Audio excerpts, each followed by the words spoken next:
Hello and welcome back. We're going to get this game going very, very quickly. The two teams are, in fact, in the lobby. This game I'm really looking forward to because Mohog used to be in TCM. Now, we're actually both quite good friends with Mohog, and he has a kind of interesting story. They touched on it briefly there, but the real kind of turning point, and I'm not going to take full credit for this, Mad Cat was talking to me before the game. He was saying at EGL5, there were several players who had a top 32 placement and kind of splintered and broke off. Now, that was Bizzle, Monksy, and Mohog kind of, saturated and went out of the scene. Now, it took Bizzle a long time to get back. He didn't really come back until Infused. Monksy didn't really come back until he got into TCM, and this could be the event where Mohog comes back into the kind of spotlight. I really, really hope that Mohog sticks with this team. He's told me previously that he will actually stick with this team, and so be it. I mean, they're top 4 at EGL11. They certainly are. Brilliant play from Orbit.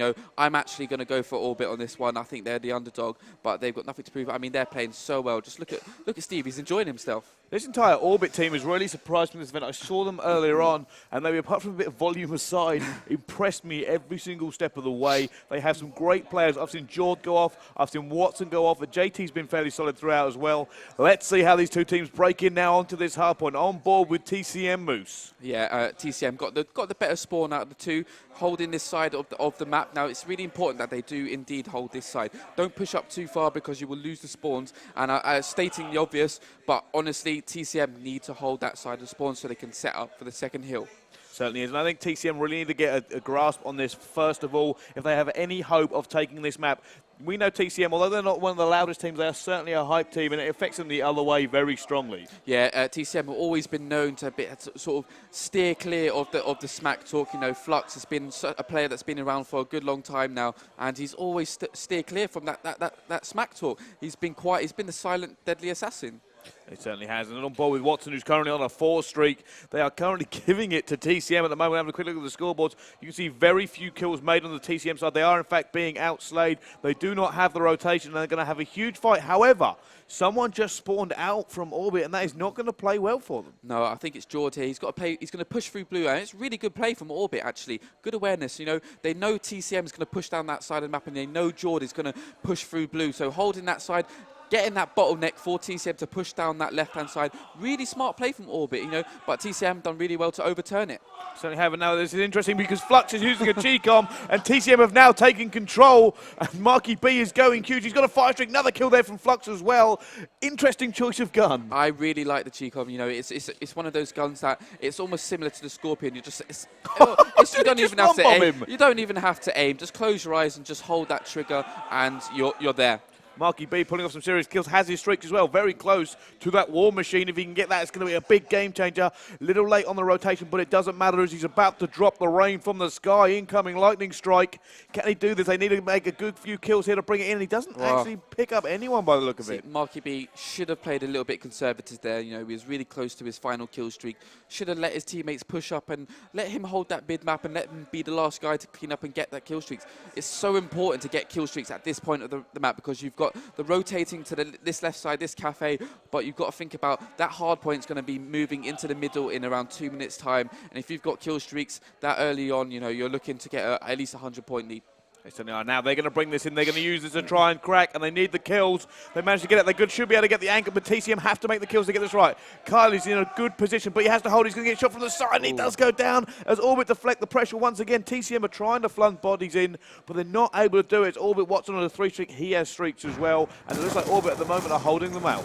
Yeah, really good play from Orbit there. So Kyle's in such a good position to get that anchor, and then the Orbit team really did well to break it. Fall down. Oh, that is bad news for TCM. As they spawn out, have got to make the long trek to get anywhere near this next one. Orbit have full control, and there are streaks in play for them as well. It's going to be really difficult for TCM to break this. We know this is difficult to break without streaks, and I don't think they have any left. No, Watson's going to play really smart here. I think we should stick on board with Watson because he's got those kill streaks. He's really close. I'm not sure if I think he's actually got if he uses his Hellstorm, he should use it because he'll get another one back. I don't think he's actually that close to his chopper, but we're going to see really smart play from Watson here. Really conservative. Rack up those points.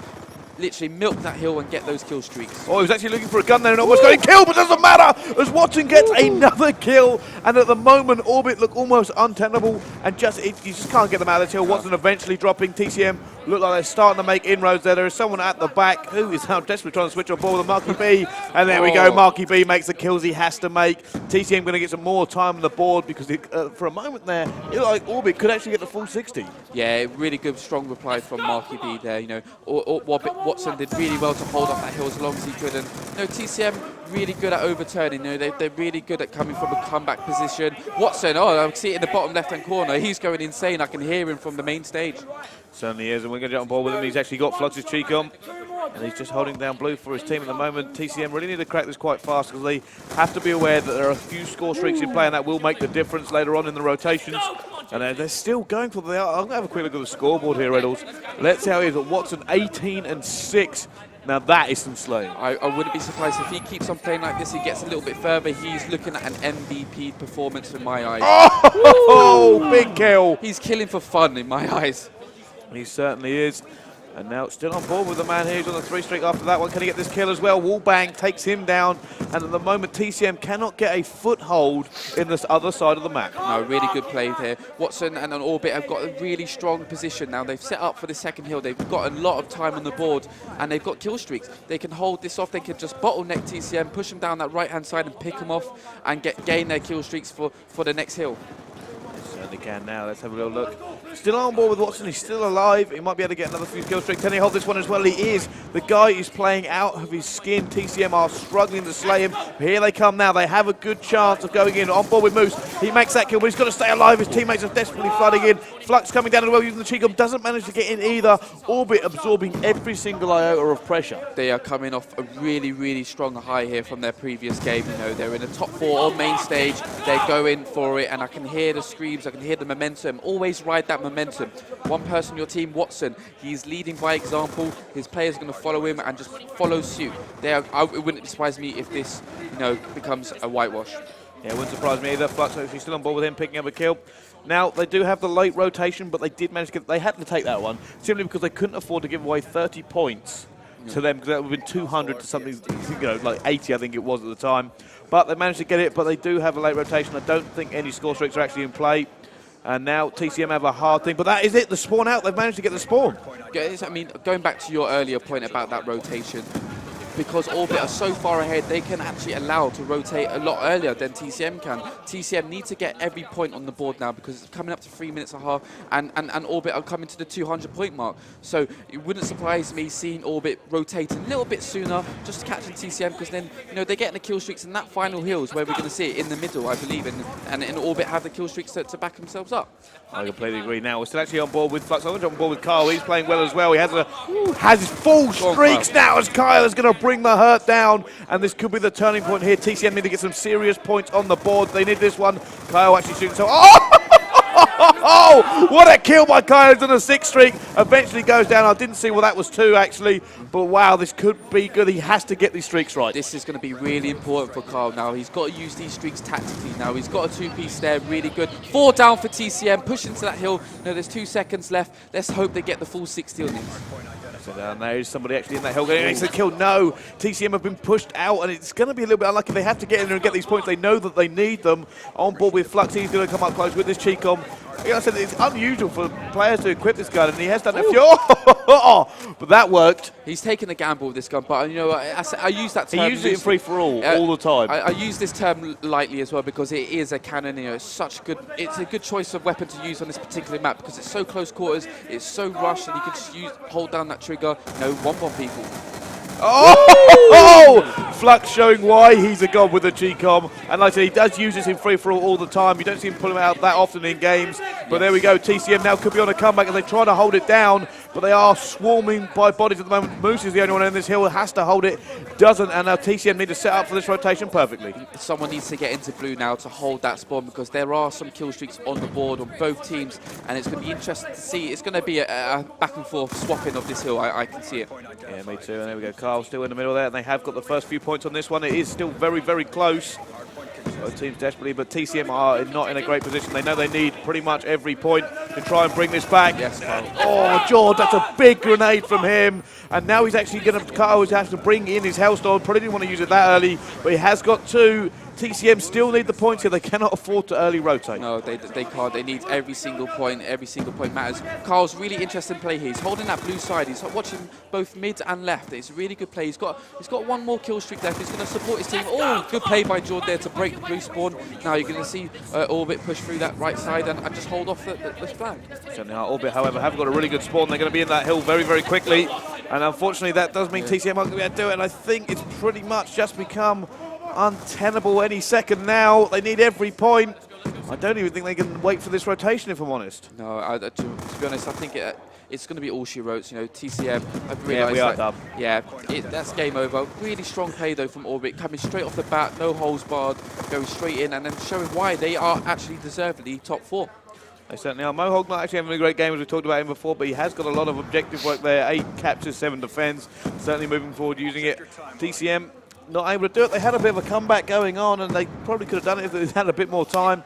But Orbit Watson, 34 and 21. The guy was a monster. Guy is playing unreal. He's playing so consistent throughout the day. As I said, if he continues to play like this, maybe get a little bit further on in the tournament, he's looking at an MVP performance. Obviously, he's got players in front of him like Jared and Madcat playing unreal. You know, Swanee playing amazing, fantastically well in that S&D. It's too hard to tell. There's so many new and fresh talent coming through the scene. Oh, there really is. And you know what? That's the greatest thing. Somebody said about this earlier. We have probably had more events this year than we have in the last 3 years combined.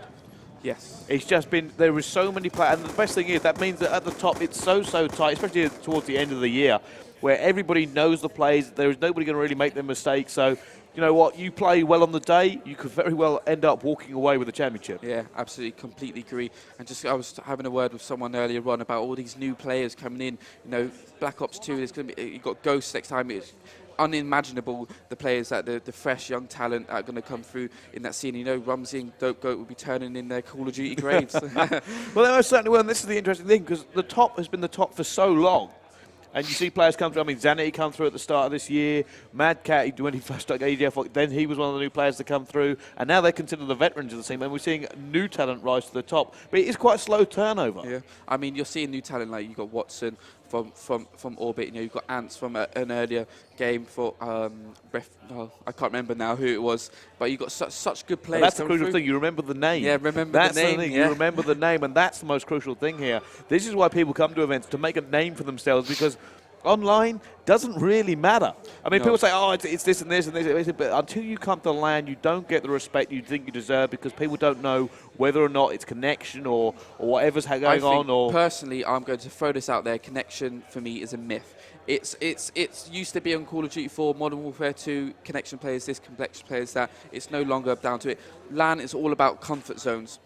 When you're at home in your bedroom, you've got a comfort zone. Yeah, fair enough. Connection does play a big part of it. But then when you come to LAN, you're out of your comfort zone. You're not sitting in the position that you want to sit in. You've got people watching your monitors constantly shouting. You've got the opposing team shouting at you. That's what the factors. I suppose the biggest thing LAN really brings is that it takes away all the rubbish. Yeah. There can be no doubt when you come here, you do it in front of the thousands of people. Everybody knows it's fair, and you can't. That's the main thing. Nobody can say you're wrong or you're bad simply because you've proved it on the day. Exactly. You know, time and time again, we've seen players that have been called connection players online, and they turn up to LAN and they put a massive performance in. Jared, for instance? Jared was constantly called a connection player. I mean, at one point, out of frustration, I called him a connection player. But he turns up to LAN, and look, he's in his final of the EGL. You know, he's travelled abroad to play in championships. And, you know, he's known as one of the best players on the planet at this moment in time. Connection player, the term for me is history. Well, that's fair enough. I'm sure you've got more experience on this. I'm not entirely sure what's on the preview screen at the moment. It seems to be blue, but never mind. But we're going to go into this game very shortly. It will be Express, Search and Destroy. How do you actually see this one going, Riddles? Because that last map, Orbit seemed very strong. TCM Marky B is one of the sweatiest S&D players I've ever played with. So it's going to be really interesting to see how TCM fare against them, because Orbit have been playing really, really well S&D all day that I've spectated. Mohawk is a renowned S&D player, but Marky B and Kyle especially Marky B, are so sweaty, and you've got Moose as well, who's constantly playing GBs and S&D tournaments. I've not heard sweaty at a tournament for a long time. It's been a long time. It's kind of interesting, because this is another great point, Riddles, I should bring up with you, really. When you kind of left the game properly, it was a very different scene to how it is now. If you remember when you left, it was, if you practiced, you were kind of hated on it, but now it's the complete opposite. I mean, I'm going back to Mythics, and you've got Broken, and you've got Diablo. I remember having a really interesting conversation with them at Reflex, and they openly said that they played GB constantly for about 2 months, just because they needed to fix up on their S&D game, and then it showed. You know, they're an amazing team, they're great players, and I just turned around and said, fair play. Before I would say, why would you waste your time on S&D? You know, it's much more fun to play the respawn game type. They turned around and said, because that's where we were lacking on. We're confident on the respawn game types, so we needed to practice the S&D maps. And you know what? It takes a lot of guts to come out and be so open about it. Because, I mean, S&D is one of those game modes that is considered a GB game type, but I go back to, I say... It can be very frustrating and slow to play. Oh, it really is, but then it's such a good game type to have. You know, it's really intense, and you learn from how some of these top players are top now is from GB. They've learned from the sweaty players. They've learned from the players that play S&D a lot. I mean, I was talking to Tommy earlier on this morning, and he said that he's just going to play the game, start for fun. He can play GB because that's who you learn from. You learn from the GB players. You are completely right, and that's probably the thing I love to see at the start of a game. You sit there and go, I never knew about that spot. Exactly. Yeah, exactly. How did you find that line of sight? And it's such a transition from when you find those spots at the beginning of the game, and when you go towards the end and you see someone coming up with the most bizarre spot, and you go, oh, that's sweaty, how has he found that out? But it's no different from the start. So it's really interesting. We learn from those, and going back to Mythics, you know, I was literally astounded. They were so honest, and, you know, lots of respect. It certainly is, and there's someone messing around with the camera actually out on the stage. I think they came in like a wrecking ball by the look of it. Yeah, I was about to say, fan of Miley Cyrus there. Interestingly enough, the EGL11 poll is going on, hashtag EGL11. Now, 62.5% think TCM Gaming have still got this in the bag. I reckon, to be honest, I'm going to be the opposite. Orbit, in my opinion, should come out on top. Well, not should come out on top. They will come out on top, in my personal opinion. TCM, theoretically, should come out on top on paper. The more experience, you know, they're going to, being really fortunate enough to travel across the pond to MLG on Ghosts. You know, theoretically, I'll be going with them. You'll be going with them. I will be going with them. Lucky man. I was looking forward to it. Yeah, it's a really good event. You know, I miss MLG a lot. You know, I've only been well, once. you've already had this experience. I'm looking forward to just going and experience it myself. However, back to the case in hand.